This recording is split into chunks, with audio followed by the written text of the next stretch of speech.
Welcome to Bat Therapy, mental health through the lens of comics and film. Be a fly on the wall or a bat in the cave, listening in on a friendship built out of a love for talking Batman, comics, and the everyday struggle to achieve mental health and happiness. We're your hosts, clinical psychologist Dr. Emilia Brown and educator and comic aficionado Keaton Hopkins. Don't forget to follow us on YouTube and social media and find our Patreon at patreon.com/battherapy. This podcast is about providing education and understanding and is not a replacement for mental health treatment or support. If you're needing help, go to bat-therapy.com for resources. All right, so last week we talked about Fullmetal Alchemist Brotherhood. Hell yeah. And how awesome it is and how much we love it. Yes. And so one of the things we actually didn't talk about during it that I was interested in talking about, so I figured we could put a little psychology spotlight onto it, is the representation of disability in the manga and the anime. So, I mean, you have literally main characters. One of them is missing limbs, has prosthetics. You have one who I'm not missing his entire body. Yeah, it's like a soul connected to armor, which granted is not any type of disability I'm aware of anyone having in real life. But, you know, obviously is going to maneuver the world in a very different way than the average person. Al even talks about, like, he doesn't sleep, he doesn't eat, his senses are different. You know, there's a lot of stuff that's different for him. And then, yeah, there's a lot of people with prosthetics and other things in the show, and one person ends up blind. So I thought it would be interesting. Scar has I don't think it causes any mobility differences for him, but he has like physical disfigurement on his face that's not very easy. And he has his brother's arms. Yeah. I feel like that counts. Yeah. That's gotta count. Yeah.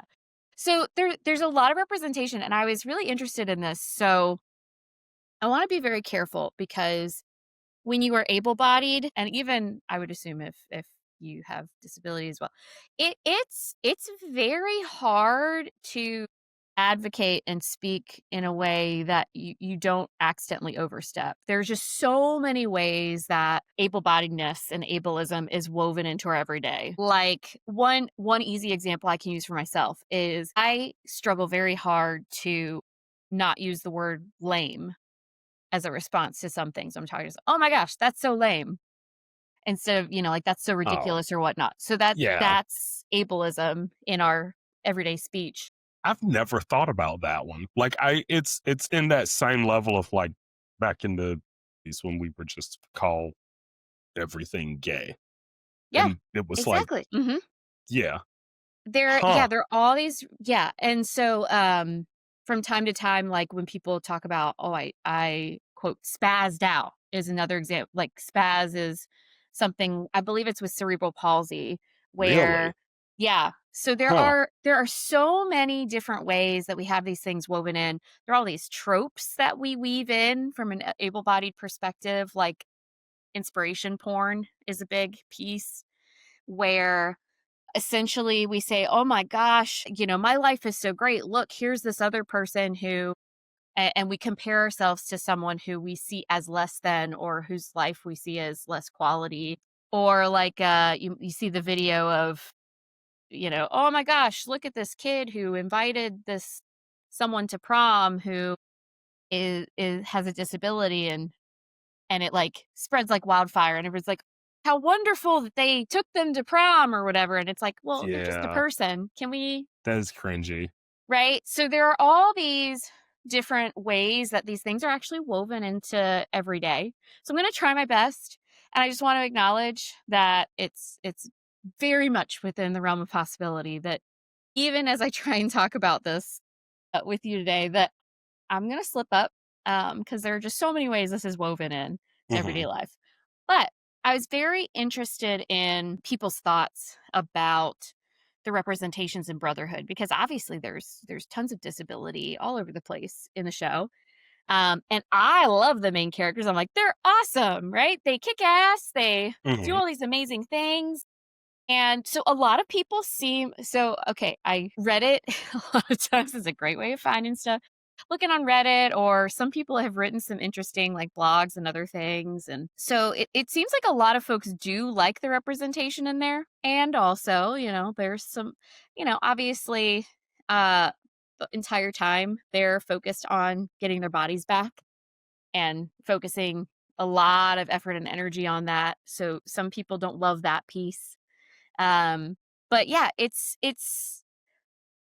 in a lot of ways there's actually a good chunk of the population that has disabilities, both visible and invisible, and there's not the same percentage of representation in our movies and mangas and TV shows and whatnot. So I thought it'd be cool to just kind of focus in on like, hey, at least there's all this really cool representation of these Right. characters in Brotherhood. And I will say this about the brothers, though, is the huge focus is on getting Al's entire body back. I feel like it's one of those things where Edward's like, yeah, I lost a leg, I lost an arm, but like, I feel like they do make sure to focus more on Yeah, Al seems to Alphonse's focus entire on. body is on the other side of the door. Yeah, And yeah. yeah. And like there are as they go, they're realizing too, like, hey, this isn't sustainable for his soul to be detached from his body forever. And so I agree with you that there's definitely more of a focus there. Al focuses more on Ed. Mhm. I noticed throughout it where he's really wanting to help his brother get his arm and leg back, but I agree with you that that's more the focus. And the thing is that I think that's also hitting on an interesting and delicate balance that we have to recognize where there is an unfortunate tendency to essentially if you put up a grade of like how much quality of life can someone have, Mhm. we tend to assume that someone with a disability has less quality of life, has fixing. If Right. we can't, how do we make them like everybody else? Versus how do we accept and acknowledge the body and mind and whatever that we have, recognizing that environments and the societies that you live within affect how much that body you have is accepted and how much it can function within the world. So like let's take having a wheelchair. Whether someone is unable to walk at all or if they are still able to walk but they're utilizing a wheelchair. It's going to take a lot more effort to do a lot more things in life. And obviously there might be things that you can medically do to help someone be more comfortable or make sure Mhm. that someone's able to function as best they can. At the end of the day, though, it's not a medical question if there's a ramp versus stairs, Yeah, and they definitely touched on that in the show too, because I mean, like you said, you have people that have missing limbs and stuff, and then one of Mustang's men, Havoc, he gets paralyzed from the waist down, and he ends up like helping where he can, but at the same time, to help it's him where he can. He saved them. yeah, he Remember, saved he them, but got them like, all their weapons. but he makes a point of like, I can't do it like I used to, obviously, but I'm going to do what I can. And I think they end up using the Philosopher's Stone to even help him later on because Dr. Marco is just like brilliant with all of that. But I felt like they did such a good job showing, like, all right, look, yeah, this guy, he can't walk anymore, but he's still him. He's still cracking the same jokes. He's still hilarious. He's still smoking. He's still, like you said, saving the day. And so, yeah, they did a really good job showing that because it's really interesting the way they had his character in there because it was like he lost full motion versus they show like one city is just completely full of people who have Yeah, that prosthetics, Automail and in City. that universe it's called That was so cool. automail. But yeah, they have like, and it's not even, it doesn't seem like it's ever looked at as a disability as much as just different because And it that's the yeah. thing is when do we because a lot of times we'll be like, "Oh, this poor person whose life is less than because of X, Y, or Z." Now Mhm. their life might be more complicated or, hey, some of these conditions can limit life, can cause pain, can make Mhm. it harder to do a number of different things. So I also don't want to say a the a person with a disability doesn't struggle, but we all struggle. And exactly what you were talking about, which is how do we make sure that we still see that person as a person just like anybody else instead of seeing them as a person minus whatever that is. And I agree with you. There seems to be a lot more normalization of, at least in this universe, specifically like loss of limbs and whatnot. And the automail industry, of course, maneuvering within that. And they still hit on things. What I really like about Ed is that obviously in the beginning, so there's a lot of the storyline that connects with his loss of limbs and Al's loss of body and all of that stuff. But as you go, like one of the things that I really liked was they were there, the automail limbs or whatever, they were there, Mhm. but he was still doing his thing. And then like every now and then he might be limping a little and he mentions, oh, for the weather. He goes to the really cold area. I forget what that Yeah. place was called, but And it's the wrong kind of metal, and so and it's, they're like, like, affecting "You him. went with Yeah. automail? What is wrong with you? Yeah. You're Like, going to you freeze to gotta death because of your automail." yeah, you need a different kind of metal. Yeah, just Yeah, and so, there are these acknowledgments without it being his whole person, which I think is really great. There are, once again, it's not perfect representations, and also, for the record, one person with a disability isn't gonna have the same opinions and thoughts about Full Metal Brotherhood compared to someone else. Just for like, sure. if there was another white woman walking around, even if she looked a lot like me, even if we had similar backgrounds, we're still not gonna agree on everything, right? So you see some variability. Some people love the representations.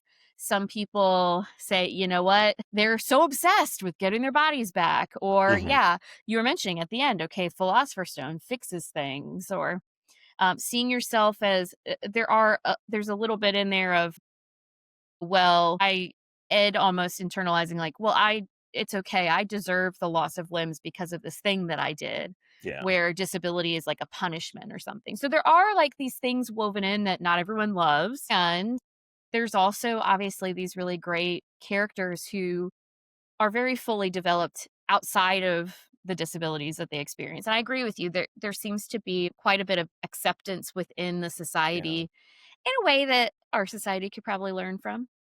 And one of the things that they do, I think, go back and make a point of later, especially with Alphonse's body, is that, hey, if they don't get this back, it won't be one of those things where he can just stay Right. in this metal body forever. Like Yeah, it it's will degrading degrade or and whatever. Yeah. yeah, like there's a timetable on that. And so they definitely make it more of like this is important, like on a soul and mental level, more so than just physical. But then also one of the things that I feel like they do with the show, and I think we had maybe like briefly talked about it before we even started recording, was how unique a lot of the individuals are because of all the different kinds of auto mail that there is. I'm not gonna Like lie, personalized to them. yeah, it's very personalized to them, which you see people do all the time with like Oh, yeah, for prosthetics sure. and like the things they have on like with their wheelchairs and all kinds of stuff that they just customize it and kind of make it their own. But also in this universe, it seems like it's looked upon, like I said, way more as a norm. Like people don't like even, I mean, honestly, I'm not gonna lie, like even Edward, his code name in the government was because of his automail. They called him I the feel like it Full was Metal also Alchemist. Such a badass name. oh, yeah, it's a fantastic name. I also love how everyone thinks it's his brother. Yes, That's absolutely. Yeah.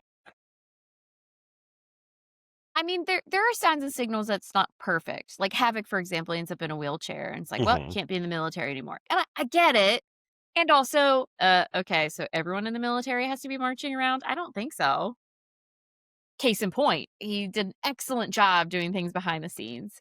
What So kind of reminds me of like Oracle, right? Like when yeah, Barbara that was Gordon, like when yeah. she lost her ability to walk, and it was like, okay, I know I'm still gonna be here, and not only am I gonna be here, but I'm constantly gonna be saving the day. Yeah, can't really do it As without her. right, Yep. right. Yeah, he totally yeah, it is very Oracle style kinda thing.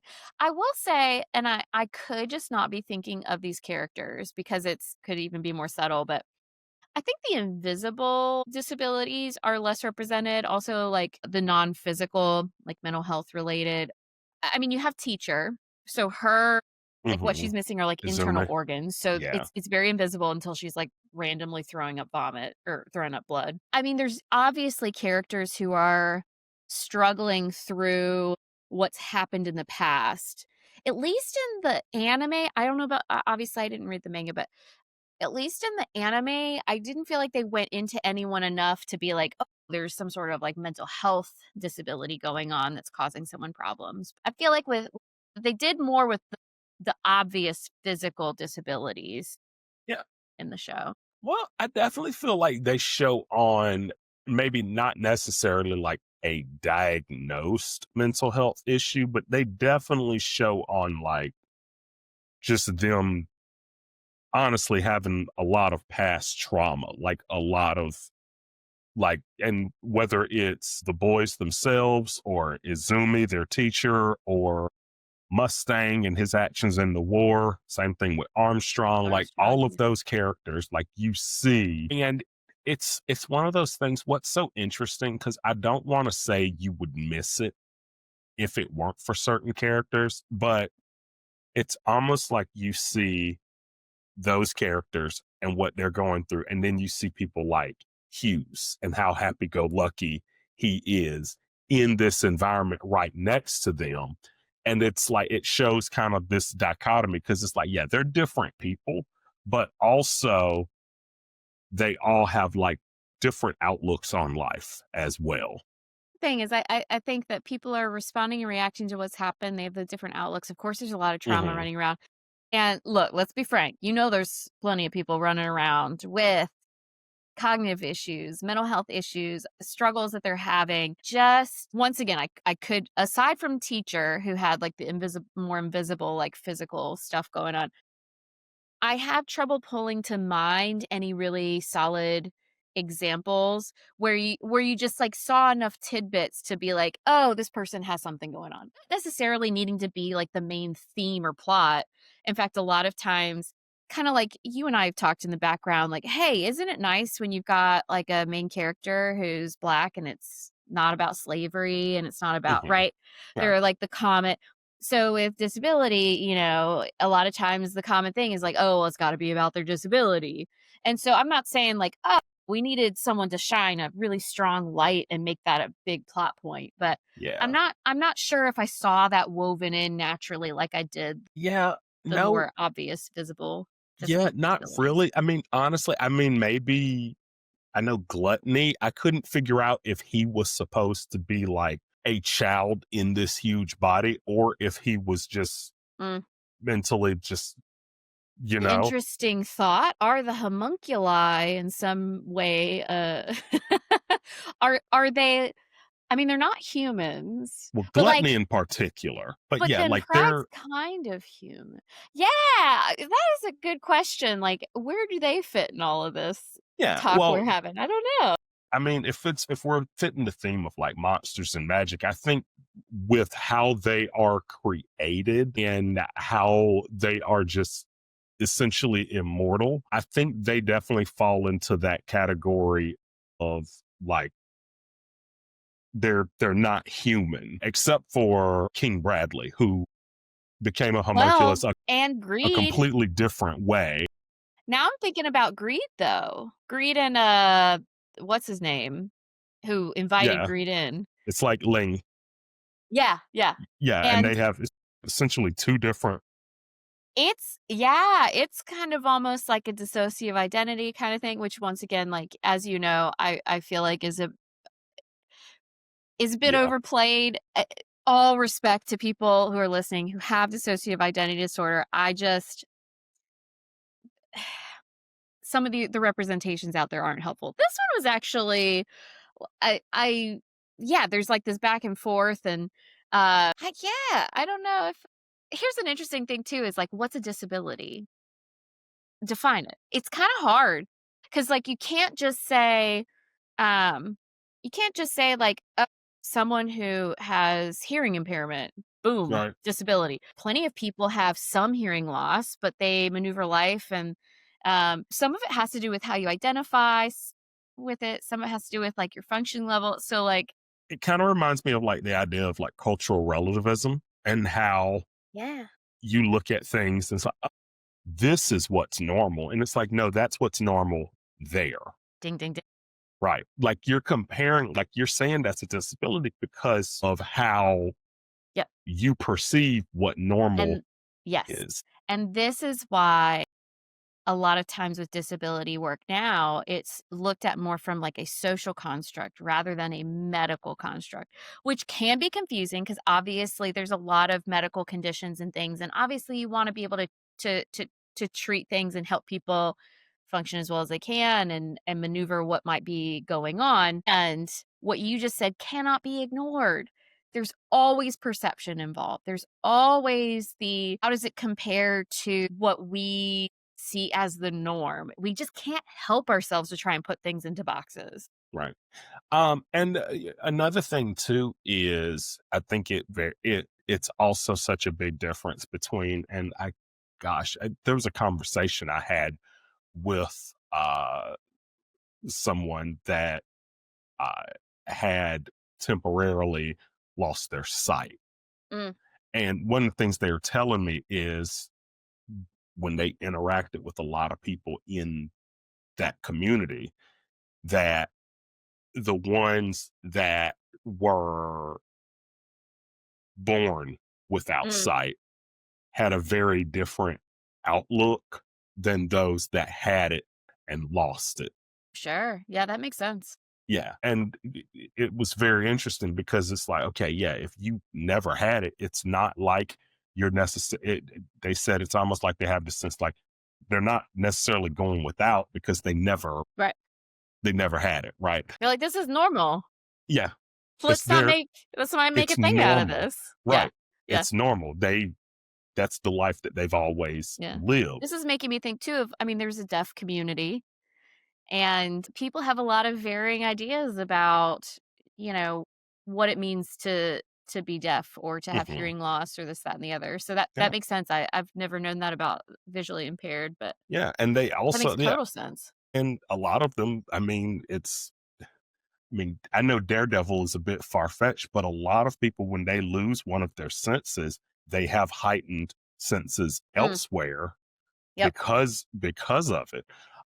And in the case of Full Metal, I mean, you kind of when they have the homunculi and the different abilities that they have, a lot of the times they also show, okay, they have these abilities, but they also lack certain things. Like Yeah. even like Sloth is incredibly slow, except those rare times that he Yeah. isn't, That was really funny. or Gluttony, I mean, can just completely wreck everything, but has a very childlike mind. King Bradley, absolute badass, but also he definitely has that weakness of the fact he ages just like Mm, a yeah. normal person, which is funny because it's like he sees it as a weakness. Mm, None of the other characters do because all of us were just like, we're just regular humans. We wish we could be mhm, a badass old man like mhm. him, Yeah. right? And so you are right the way that it touches on not just the idea of disabilities, but just in general the idea of having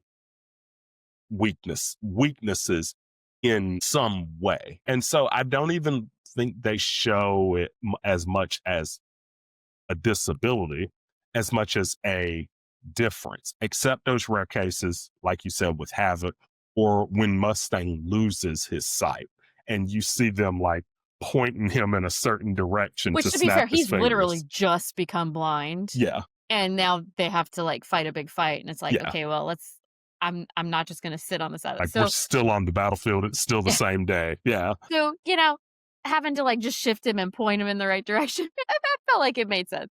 And, yeah, I think when it comes to so one of the things I was reading about is there can be all these tropes where, like, "Oh, if you end up with a disability, then you end up with a magical power, blah, blah, blah." And, yeah, I don't feel like they once again, I could be missing something or not or misremembering, but you don't really get that sense from Brotherhood. It doesn't feel like it falls into that. Now, I mean, granted, there are advantages. Like Ed has certain fighting advantages because he has metal limbs. You see And him alchemy. Yeah. in alchemy. Yeah, he forms them into weapons. You see him using them to like hit something more strongly or to shield himself so he doesn't Block. injure other areas. So, I mean, you obviously see these things, and like you said, it balances out. It's like just like any other skill or ability or lack thereof that people have, there are these pros and these cons to it that they do seem to maneuver quite a bit. Um, I don't know how I felt about. I mean, I guess it fits into what you were talking about with the person that you had the conversation about when you lose your eyesight, for example. So I'm obviously thinking of Roy Mustang since he directly relates to that Hmm. example. But Yeah. he's like, "Yeah, I'll use the Philosopher's Stone to get my sight back," and I'm like, "Dude, I mean, I love your character, but I don't know how I feel about this choice." Like, on the Yeah. one hand, the souls have already been sacrificed, so I guess you might as Yeah. well use it, but it kinda feels like using all the medical stuff that the Nazis did by torturing people, you know? Like, it's like, ugh, I don't know how I feel about that one, Yeah. and I'm not in your shoes, Yeah. so I'm sure that's a tempting offer. Yeah. I know what you Yeah. mean. Cause I mean, the same thing. I mean, with the stuff that the Unit 731 Mm. in Japan during World War II, I think the US like made some kind of deal for the research that got collected there, even though it Yeah, was some, let's be very clear, the United States, yeah, I probably should have used as the first example. yeah, Tuskegee, I mean, like, that's oof, obviously the first one that always comes to mind, but yeah, we are also known for doing really unethical things in, quote, "the name of science" yeah, that, we have a lot more rules and restrictions about now, but, I look, yeah, we are not on the right side of a lot of that stuff, and that yeah, there's a lot of tricky bits there that yeah, yeah, certainly, Mustang situation reminds me a bit of those things where it's like, that's like yeah. from the poison tree, fruit And from the they do poison the tree, but and like you said, they do that thing where they certainly word it right. It's like, if you are going to use this your ability to fix this country, then these souls will be willing to help you do that. Like the way that they yeah. phrase it, and it's like, yeah, you also definitely you're definitely a war criminal, but you also Also, said you like were going to turn yourself in after the fact too. Like, I don't know where yeah. all of Also, this like, stands. maybe the people that y'all yeah, that are left can maybe make this decision, which actually I think leans into a really great point here too. If you're curious about what we're talking about here about, like, disability representation, da da da da, go go look at what people are saying. Like, that's one of the great things about the internet.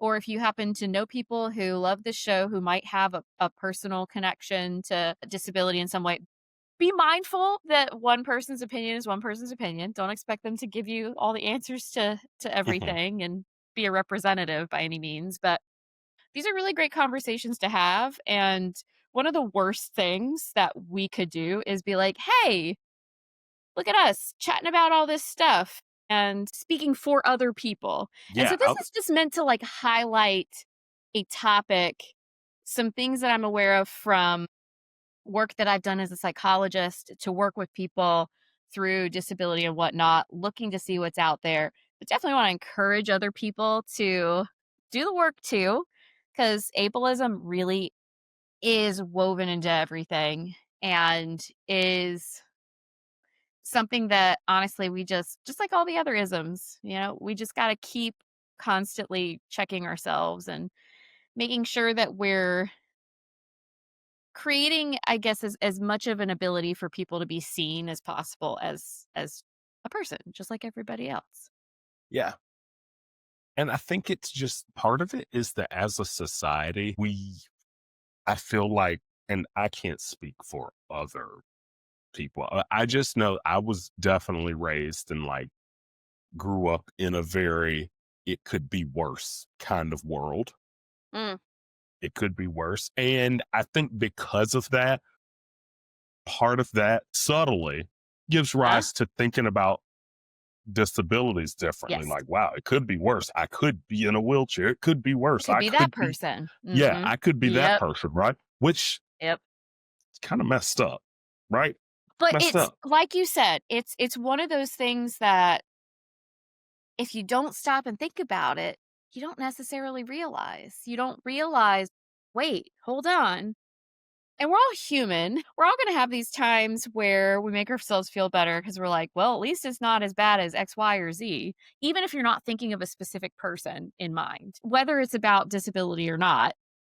It could be, well, it could be worse. I could have kids taking care of at the Jeez. same time, or, it could be anything, but we naturally go there. But what you just pointed out, I think is really important is recognizing, hey, there are ways that we look at the world or that we maybe even have been raised in that if I look at it closely, it's actually creating this comparison with other people that I'm not comfortable with. Like, "Ooh, it's actually suggesting that this other person, their life is less than mine," and Hmm. that's not what we're meaning by that, but it is that subtle implication, or not so sometimes not so subtle implication.